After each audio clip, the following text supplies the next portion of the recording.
आज की इस वीडियो में आप लोगों को बताने वाली हूँ to do listing in TypeScript के बारे में।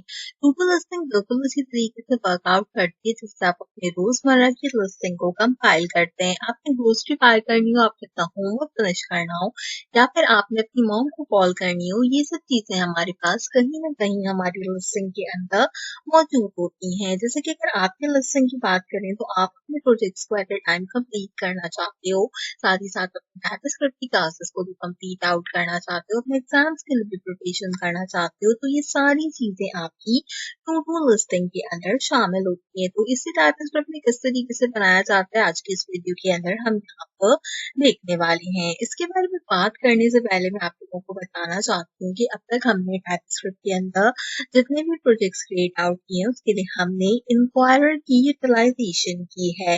इंक्वायरी की यूटिलाइजेशन कर कर ही हम आज भी अपनी टू डू लिस्टिंग को क्रिएट आउट करेंगे। साथ ही साथ मैं आपको यहाँ पर एरेज के फंक्शन के बारे में भी बताने वाली हूँ कि हम एरे का यूटिलाइजेशन कर कर किस तरीके से अपने प्रोग्राम्स के अंदर डिफरेंट चीजों को ऐड आउट करा सकते हैं। अगर आप मेरी टाइपस्क्रिप्ट सीरीज फॉलो करते हो तो आज का जो हमारी टू डू लिस्टिंग है वो बेसिकली इसी के ऊपर बेस करती है। हमने एरेज पढ़े, हमने खुशी कमांड पढ़ी है, हमने यहाँ पर इंक्वायरर्स वगैरह को जो है वो रीड आउट किया है इस पूरी प्लेलिस्ट के अंदर। तो इन्हीं चीजों की यूटिलाइजेशन करूंगी, टू द पॉइंट अपनी लिस्टिंग को क्रिएट आउट करूंगी एंड यहाँ पर अपने प्रोजेक्ट को हम कंप्लीट करेंगे। तो चलिए अपने विजुअल स्टूडियो कोड की तरफ चलते हैं, देन मैं आपको यहाँ पर बताती हूँ कि हम किस तरीके से इस प्रोजेक्ट को आज कंप्लीट करने वाले हैं। विजुअल स्टूडियो कोड की हम बात करें तो आप देख सकते हो कि मेरे पास यहाँ पर काफी सारी फाइल्स मौजूद हैं। इन फाइल्स में से आपके पास 3 ऐसी फाइल्स हैं जो कि आपके काम की हैं। सबसे पहली फाइल आपकी main.ts की फाइल है।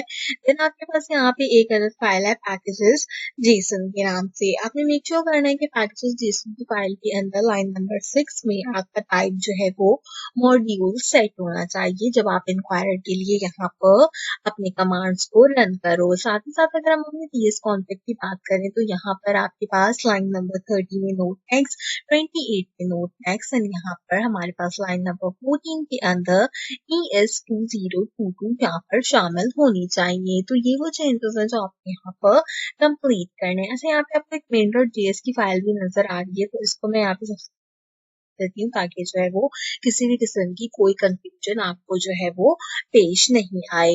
अब हम यहाँ पे बात करते हैं अपनी टू डू लिस्टिंग के बारे में। तो टू डू लिस्टिंग के लिए जैसे कि मैंने आपको बताया हम क्या करेंगे, हम इंक्वायरर की इंस्टॉलेशन करेंगे। तो सबसे पहले चलते हैं अपने टर्मिनल के अंदर एंड यहाँ पर इंक्वायरर प्रॉम्प्ट को इंस्टॉल करते हैं। इंस्टॉलेशन के प्रोसेस के लिए आपकी कमांड प्रॉम्प्ट को यहाँ पर ओपन अप करना है। यहाँ पर आपने इंक्वायरर की कमांड टाइप करनी है। इंक्वायरर की कमांड है आपके पास npm install इंक्वायरर। एक बात का ख्याल रखें, बहुत सारे लोग यहाँ पर npm आई इंक्वायरर भी करते हैं, तो आप मेक श्योर करो कि आप इंस्टॉल इंक्वायर करो ताकि आपके अप टू डेट पैकेजेस यहाँ पर इंस्टॉल्ड आउट हो।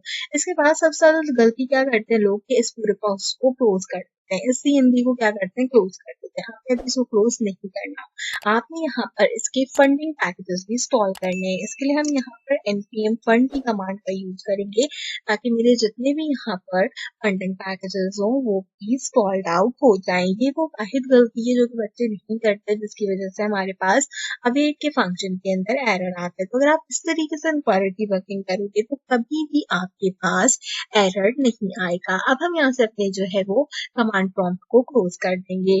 प्रोग्राम को शुरू करते हैं। जैसा कि हमने बताया कि हम इंपोर्ट कराएंगे अपने इंक्वायर को, तो यहाँ से हम इंपोर्ट की कमांड लेते हैं। यहाँ पे सिंपल इंक्वायरर की कमांड लेते हैं। अब देखो within a second inquirer import हो गया और किसी भी तरीके का कोई भी एरर डिक्लेयर नहीं हुआ। तो this is how you can actually working. So चलिए कमांड को शुरू आउट करते हैं। तो मैं यहाँ पर सबसे पहले जो है वो डिक्लेयर आउट कर देती हूँ यूजर वेरिएबल को। हम क्या करते हैं, जब भी कोई प्रोग्राम को स्टार्ट आउट करते हैं तो हम कोई ना कोई वेरिएबल डिक्लेयर करते हैं।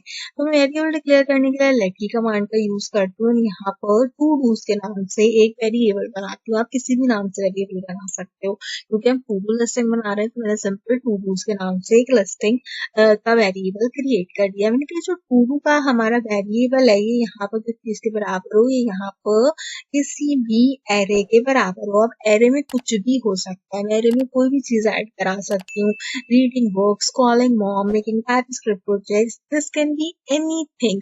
जो भी चीज मैं ऐड कराऊं वो चीज आपने टू डूज के इक्वल जो है वो यहाँ पर कंपाइल्ड आउट कर लेनी है। अब यहाँ पे हमने टू डूज के इक्वल्स को कंपाइल्ड आउट कर लिया तो मुझे यहाँ पे कंडीशन देनी है। देखो, या तो कंडीशन हमारे पास ट्रू होती है या तो कंडीशन फॉल्स होती है। तो हम मान के चलते हैं कि हमारी जो कंडीशन है वो यहाँ पर क्या है, बेसिकली ट्रू है। अगर मैं कहती हूँ मेरी कंडीशन ट्रू हो जाए तो उस केस के अंदर आपने क्या करना है, आपने एक और वेरिएबल लेना है जिसको हम नाम देते हैं यहाँ पर इनपुट का। उस इनपुट के वेरिएबल को आपने अवेट के फंक्शन के इक्वलाइजेशन करा देना है। साथ में आपको पता है क्या होता है, इंक्वायर डॉट प्रॉम्प्ट की यूटिलाइजेशन होती है। तो इस तरीके से हमारा जो इंक्वायर का फंक्शन होता है वो यहाँ पर बिल्कुल प्रॉपर वर्क करता है। तो इस चीज का आपने जो है वो यहाँ पे लाजमी ख्याल रखना है। अच्छा, अब बहुत सारे लोग जो है वो हम मुझसे सवाल करते हैं कि हमने जो अवेट का फंक्शन यूज किया हम ये क्यों यूज करते हैं। अवेट का फंक्शन क्यों यूज किया जाता है मैं आपको यहाँ पे बता दूं कि देखें, आपने मुझसे एक सवाल किया कि हम जो है वो अवेट का फंक्शन क्यों यूज करें। अब जब आप ये सवाल मुझसे कर रहे हो तो इसके बाद आप 1 से 2 सेकंड का पाउज लोगे। आपके उस 1 से 2 सेकंड के पाउज के बाद मैं अपना जवाब दूंगी कि हम यहाँ पे वेटिंग के प्रोसेस के लिए अवेट का फंक्शन यूज करते हैं। तो वो जो बीच में 1 से 2 मिनट का पाउज आया है ना, वो चीज बेसिकली अवेट हमारे पास कहलाती है। तो इसलिए जो है हम यहाँ पे अपने यूजर का इंतजार करते हैं कि वो हमें बताए, हमें जवाब दे और फिर हम उसके अकॉर्डिंगली आगे जाके हमारा जो भी फंक्शन हो उसको कॉल्ड आउट करेंगे। तो चलिए अपने एरे के बारे में बात करते हैं। और एरे के लिए अब आपने किस गौर से देखनी है कि यहाँ पर इंक्वायर प्रॉम्प्ट के अंदर जो है वो मैं एरे डिक्लेयर करूंगी। आपने इंक्वायर प्रॉम्प्ट के बाहर एरे डिक्लेयर नहीं करना। बहुत सारे लोग ये भी गलती करेंगे तो इस चीज को डिफाइंड आउट करते हैं। अच्छा जी, अब हमने क्योंकि यहाँ पे सबसे पहला काम क्या किया था मैं आपको बताती हूँ। अगर आपने मेरा एटीएम का प्रोजेक्ट फॉलो अप किया, लिंक जो है मैं आई बटन पे प्रोवाइड आउट करी हूँ। सो यू नोज कि हम यहाँ पर एक अदद नाम प्रोवाइड करते हैं, एक अदद टाइप प्रोवाइड करते हैं और एक अदद मैसेज को प्रोवाइड आउट करते हैं अपनी चीजों के अकॉर्डिंगली। जब हम टू डू लिस्ट का काम करें तो यहाँ पे दो सिनेरियोज हो सकते हैं। एक तो फिक्स सिनेरियो होता है। मिसाल के तौर पे क्या है, मिसाल मैं आपको देती हूँ कि हमने जो है एक टू डू लिस्टिंग बनाई जिसमें मुझे 3 काम करना है। एक काम है मेरा सबसे फिक्स के मैंने जो है वो टाइपस्क्रिप्ट का एक प्रोग्राम बनाना है। अब मैं कहती हूँ कि अगर तो मेरे पास टाइम हो तो इस टू डू लिस्टिंग के अंदर मैं एक चीज और ऐड कर लूँ कि इस टाइपस्क्रिप्ट के प्रोग्राम को मुझे npx पे अपलोड करना है। अगर मेरे पास और टाइम है तो मैं उस npx पे अपलोड करने के साथ साथ गिट रेपो भी जो है वो उसकी क्रिएट आउट कर लूँ। तो ये चीजें जो है हम यहाँ पर डिफाइन कर सकते हैं। यानी कि जो हमारी टू डू लिस्टिंग है फिक्स वो तो हम डिफाइन करेंगे ही, लेकिन हम उसमें और क्या क्या चीज ऐड कर सकते हैं वो भी हम यहाँ पे डिफाइंड आउट करने वाले हैं। तो चलिए सबसे पहले अपनी टू डू लिस्टिंग को जो है वो डिफाइंड आउट करते हैं। इसके लिए हम अपने पैकेट्स की यूटिलाइजेशन करेंगे। सबसे पहले नाम को डिफाइंड आउट करेंगे। नाम आप कुछ भी रख सकते हैं, मैं यहाँ पे स्ट्रिंग में रख रही हूँ इसका नाम टू डू आइटम। ठीक है, हम यहाँ पे टू डू आइटम के नाम से जो है या आइटम के नाम से जो है वो इसको डिक्लेयर कर लेते हैं कि हमारा वो आइटम जो कि हमने हर हालत में करना ही करना है। लास्ट में कॉमा का यूटिलाइजेशन जरूर कीजिएगा। इसकी टाइप क्या हो सकती है, इसकी टाइप जो है वो ऑब्वियसली हमारे पास यहाँ पर इनपुट होगी। जो भी इनपुट मैं प्रोवाइड आउट करूंगी ये भी हम क्या करेंगे, स्ट्रिंग के अंदर कॉल्ड आउट करेंगे। इसके बाद आपको पता है हमें कोई ना कोई मैसेज देना होता है। तो मैसेज जो मैं देने वाली हूँ यहाँ पर एक बात का ख्याल रखिएगा, अपॉस्ट्रोफी के अंदर डिक्लेयर करेंगे मैसेज को। टेम्पलेट लिटरल की यूटिलाइजेशन नहीं करनी, हम यहाँ पर अपॉस्ट्रोफी का यूज करेंगे। तो मैं यहाँ पे कह देती हूँ इसको ऐड टू डू आइटम। जो भी मेरा कोई टू डू आइटम मैं आपको बता रही हूँ, आप जो है वो इसके अंदर add to do item in listing ऐसे कर देते हैं। ठीक है, ताकि जो है ये हमारी बात जो है वो हम तक आसानी से पहुंच जाए। तो हमने यहाँ पे क्या किया, इसको यूटिलाइज कर दिया। लास्ट में कॉमा जो है वो जरूर लगाइएगा अपनी टू डू लिस्टिंग के बाद। तो यहाँ पे एक फिक्स टू डू लिस्टिंग जो थी वो मैंने डिक्लेयर कर दी है। भाई ये जो मेरा काम है ये तो मुझे हर हालत में करना ही करना है लिस्टिंग के अंदर। अब इसके बाद अगला सवाल क्या होता है कि इसके अलावा अगर कोई चीज करनी है तो वो कैसे ऐड करेंगे, तो वो भी हम दोबारा से ऐड आउट करेंगे। हम उसको भी एक अलग नाम डिफाइन करते हैं और नाम डिफाइन करने के लिए मैं यहाँ पर ऐड मोर के नाम से उसको डिफाइन कर देती हूँ। ठीक है, आप किसी भी नाम से डिफाइन कर सकते हो, मैं ऐड मोर के नाम से डिफाइन करूँ क्योंकि आइटम जो होता है वो हमारा क्या होता है, कांस्टेंट होता है, ठीक है। तो हम ऐड मोर के नाम से उसको डिफाइन करते हैं।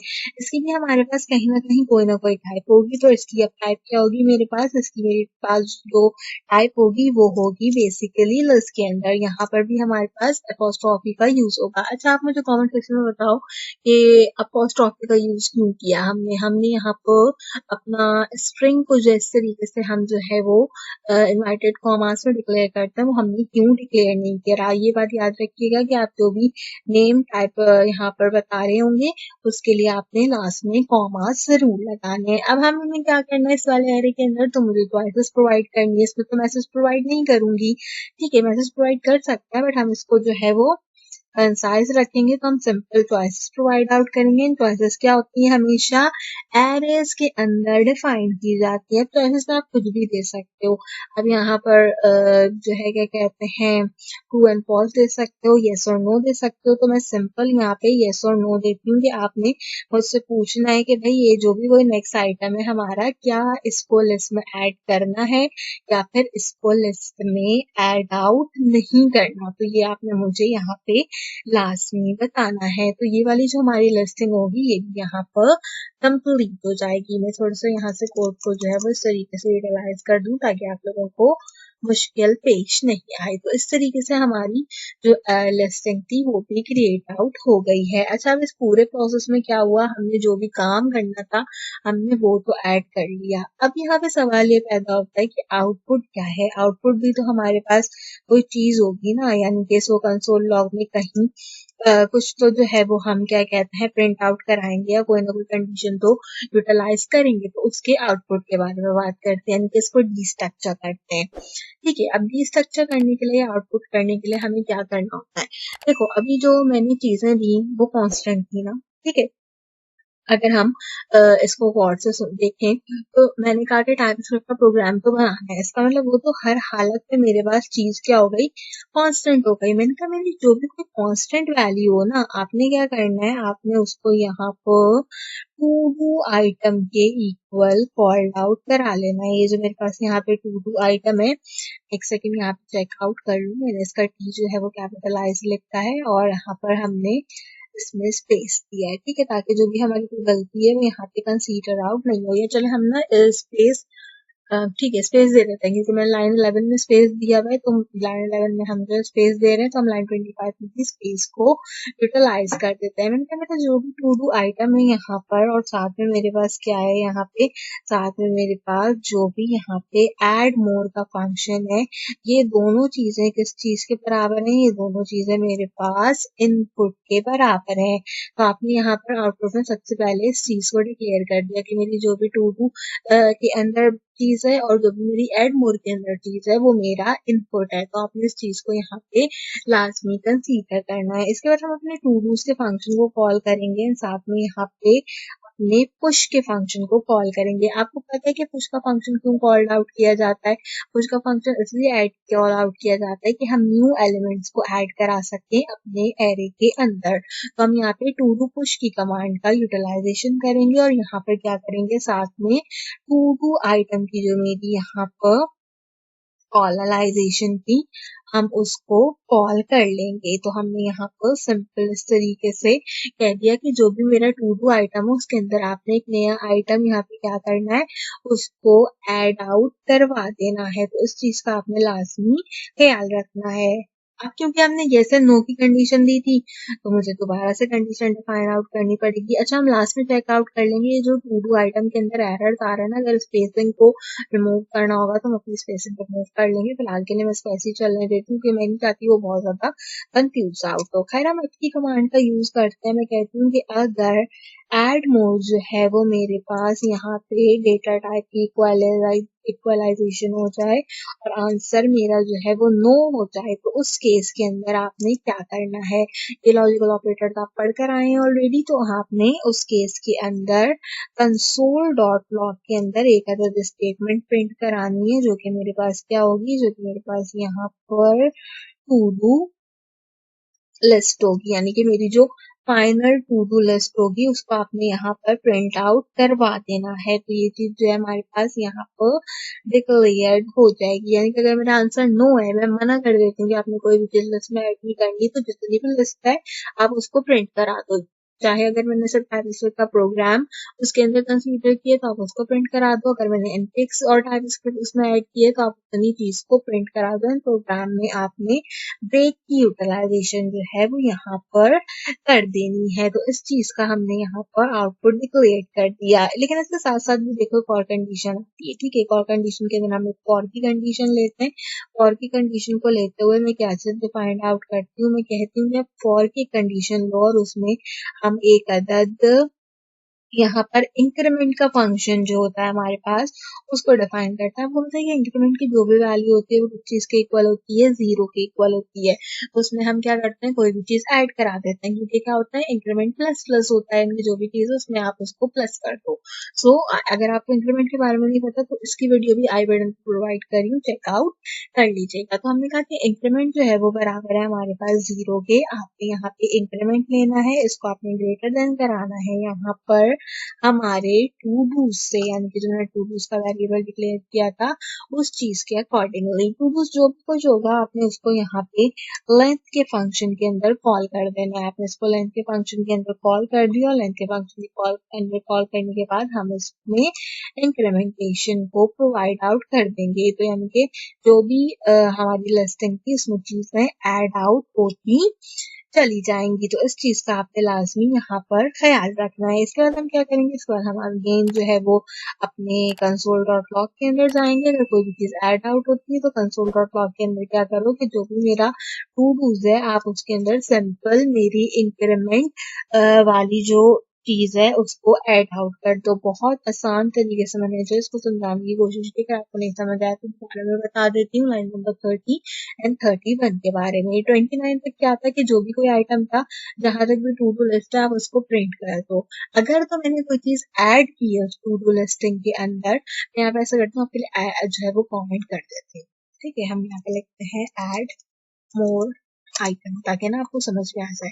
अगर तो मैं इसके अंदर कोई भी चीज ऐड करती हूँ तो उस केस के अंदर क्या करो, इंक्रीमेंट को बराबर करो पहले तो जीरो के, और इंक्रीमेंट जो है उसकी लेंथ जो है वो यहाँ पर क्या होगी हमारे पास कंसोल लॉग के अंदर प्रिंट हो जाएगी। यानी कि वो एग्जाम्पल है कि अगर हम सिर्फ टाइपिस्क्रिप्ट का प्रोग्राम कर रहे थे, मैंने कहा इसमें एनपीएक्स भी ऐड कर दो, तो आप टाइपिस्क्रिप्ट और एनपीएक्स दोनों इसमें ऐड आउट हो जाएंगे। तो इस तरीके से हमारा प्रोग्राम यहाँ पे कंप्लीट हो जाएगा। अच्छा, अब बेसिकली क्या हो रहा है, ये एक लूप चल रहा है ना, कि अगर तो लिस्ट है तो वो प्रिंट हो जाए, अगर लिस्ट में कोई आइटम ऐड है तो प्रिंट हो जाए। अब वो दो चीजें एक प्रॉपर लूप में चल रही है, उस लूप को भी तो हमने एग्जिट कराना होगा ना। हम यहाँ पे ब्रेक की कमांड का यूज करके अपने जो हमारा लूप है उसको यहाँ पर एग्जिट आउट करा देंगे। तो इस तरीके से हमारा जो प्रोग्राम होगा वो कंप्लीट हो जाएगा। प्रोग्राम को सेव कर देती हूँ। सिर्फ एक एरर जो है वो आ रहा है यहाँ पर टू डू आइटम के अंदर, तो इसको जो है वो हम क्या करते हैं, यहाँ पे कंपाइल करते हैं। सबसे पहले मैं लाइन नंबर 9 में से टू डू आइटम को स्पेस को खत्म करती हूँ, 27 में से खत्म करते हैं, एंड 25 एंड 27 से खत्म करते हैं। ठीक है, स्पेसिंग जो है वो इसमें से खत्म कर लीजिएगा, तो आपका जो प्रोग्राम होगा वो 100% यहाँ पर क्लियर आउट हो जाएगा। तो इस तरीके से जो मेरा प्रोग्राम है वो पूरा का पूरा डिफाइंड आउट हो गया है। तो हम क्या करते हैं, यहाँ पर इसको सबसे पहले छोटा कर लेते हैं। अब इसका हम आउटपुट चेक आउट करेंगे। तो चलिए टर्मिनल में जाते हैं, यहाँ से जाके न्यू टर्मिनल में आते हैं, एंड देन हम अपना कमांड प्रॉम्प्ट ओपन अप करते हैं। अच्छा, अब मैं यहाँ पे एक बहुत इंपॉर्टेंट चीज बताने जा रही हूँ जो कि बहुत बच्चे गलती करते हैं। वो ये है कि जब भी आप इंक्वायरर का यूज करो ना किसी प्रोग्राम के अंदर, always use TSC, never write TSC main.ts, हमेशा TSC लिखो, ताकि आपने जो है वो यहाँ पर अपने टाइपिस्क्रिप्ट को कंपाइल कर लिया JS के अंदर। अब आपने यहाँ पे नोड मेन डॉट JS लिखना है। तो अब जैसे ही नोड मेन डॉट JS लिखोगे मुझसे पूछ रहा है add to do less than item. तो यहाँ पर ये बात आपको समझाना जरूरी थी। वापस से जूम आउट कर देती हूँ ताकि आप लोगों को आउटपुट नजर आए। मुझसे पूछ रहा है कि ऐड करो आप अपनी टू टू डू लिस्टिंग के अंदर जो है वो किसी भी आइटम को, तो मैंने जैसे कि क्या कहा था आपको, हम एनपीएक्स का प्रोग्राम जो है वो इसमें ऐड आउट करेंगे। तो मैं कहती हूँ कि एनपीएक्स का प्रोग्राम ऐड आउट कर दो। पूछ रहे हैं कि आपने और ऐड करना है या आपने और कोई चीज ऐड नहीं करनी। तो अभी इस केस के अंदर मैं इसको नहीं करती हूँ कि मुझे बस इसमें सिर्फ क्या करना है, जो भी मेरा मेन प्रोग्राम था। अच्छा, दोबारा से कंटिन्यू करती हूँ। 3 चीजें, टाइपस्क्रिप्ट का मेन प्रोग्राम फाइल के अंदर है, उसमें हम कोई चीज ऐड करा सकते हैं लिस्टिंग में, और उसमें से हम कोई चीज जो है वो रिमूविंग के प्रोसेस में रख सकते हैं। तो इस तरीके से अब मैंने क्या कहा कि इसमें आप सिर्फ और सिर्फ एनफिक्स प्रोग्राम को जो है वो ऐड कर दो और प्रोग्राम में आप ब्रेक लगा दो। तो देखो टू डू लिस्टिंग के अंदर सिर्फ और सिर्फ क्या होगा, मेरा एनपीएक्स का प्रोग्राम कंपाइल्ड हो गया। अभी जो मेरा टाइपस्क्रिप्ट का प्रोजेक्ट था वो वहां पर बाय डिफॉल्ट है। ठीक है, हम यहाँ पर दोबारा से इसको सीएलएस करते हैं। मैं वापस जाती हूँ टीएससी के अंदर, मैं आपको तीनों आउटपुट दिखाऊंगी। टीएससी के अंदर गए हम दोबारा, मैंने जाके नोट मेन डॉट जेएस किया यहाँ पर। अब इसने मुझसे बोला कि टू डू लिस्टिंग दो, तो मैंने यहाँ पे बोला इसको मेक टाइप स्क्रिप्ट प्रोग्राम। ठीक है, अभी मुझसे कह रहे हैं कुछ और ऐड करना है, मैं कहूंगी जी हाँ इसमें ऐड करना है। आप इसके अंदर npm पैकेजेस अपलोड को ऐड कर दो। ठीक है, अब मुझसे पूछ रहा है और कुछ ऐड करना है, तो अब इस केस के अंदर मैं कह देती हूँ कि नहीं, मुझे और कुछ ऐड नहीं करना। तो टू डू लिस्टिंग में क्या है कि टाइपस्क्रिप्ट का प्रोग्राम बनाना है, npm पैकेजेस को मुझे अपलोड करना है। तो इसी तरीके से अगर हमें गिट रीपो ऐड करनी होगी तो हम गिट रीपो भी इसके अंदर जो है वो ऐड आउट कर सकते हैं। इसके लिए पूरा प्रोसेस जो होगा वो आपने दोबारा से यहाँ पर रिपीट आउट करना होगा। तो तीनों चीजों को दोबारा से ऐड आउट कर देते हैं। मैं वापस लिख देती हूँ मेन पीएस प्रोग्राम, ताकि हमारा जो टाइम है वो ऐड आउट हो। यस करेंगे, npx अपलोड करेंगे, साथ में दोबारा से यस करेंगे और यहाँ पे गेट रीपो कर देते हैं, गेट रीपो मेकिंग फ्लैश अपलोड कर देते हैं एंड देन अब मुझसे पूछ रहा है यस और नो, तो मैं नो करती हूँ। तो नाउ यू कैन इजीली सी कि टू डू लिस्टिंग के अंदर तीनों चीजें कि आपने यहाँ पे टाइपस्क्रिप्ट का प्रोग्राम बनाना है, एनपीएम को अपलोड करना है, गिट रीपो को आपने यहाँ पे अपलोड करना है। तो इस तरीके से आप बेसिकली अपना टाइपस्क्रिप्ट के अंदर टू डू लिस्टिंग क्रिएट कर सकते हो। तो ये था हमारा काफी अच्छा सा प्रोजेक्ट नंबर 5। मैं उम्मीद करती हूँ प्रोजेक्ट आपको पसंद आया होगा। टाइपस्क्रिप्ट के और प्रोग्राम्स आपको आसानी से मिल जाएंगे मेरे चैनल के ऊपर, सो मेक श्योर करो कि आप मेरे चैनल को जरूर सब्सक्राइब किया हो, बेल आइकन के बटन को ऑल पे प्रेस करो, कंप्लीटली फ्री है और इससे आपको मेरे आने वाले हर वीडियो का नोटिफिकेशन टाइम से मिलता रहेगा। Lecture, projects, quizzes, assignment, each and everything is available on my channel, so make sure करो कि आप मेरे चैनल से लाजमी जुड़े रहो। आज की वीडियो के लिए बस इतना ही, आपसे मुलाकात करेंगे अगले वीडियो में किसी और अच्छे टॉपिक के साथ। तब तक के लिए मुझे दीजिए इजाजत।